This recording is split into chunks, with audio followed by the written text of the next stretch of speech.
sarap. Sobrang special na itong ano na to, na championship na to. Especially may extra pressure kasi kumbaga dinidepend namin yung ano, yung Corona. Kaka-champion lang namin last time, so yung back-to-back champion na mahirap talaga yun. So yun, sobrang special na yun. Nabanggit mo nga yung pressure. Maganda rin yung nilaro mo nung last game para makakuha kayo ng 3-2 lead. Gano'n ka fulfilling na nagbunga yun, kasi nga, championship? Sobrang sarap ng pakiramdam, katulad nga nung sinasabi ko.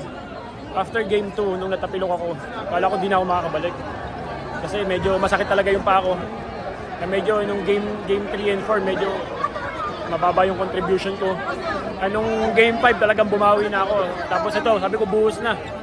So tsaka ako nahindahin yung mga kung may pain. So thank God pinagkalob sa amin ng Panginoon. Gusto ngayon yung pakiramdam ng injury mo? Ngayon hindi ko pa nararamdaman kasi tsaka na-manage naman na nung mga PT namin at shoutout sa mga PT namin kasi natulungan nila ako makabalik. So yun, na-manage naman yung pain.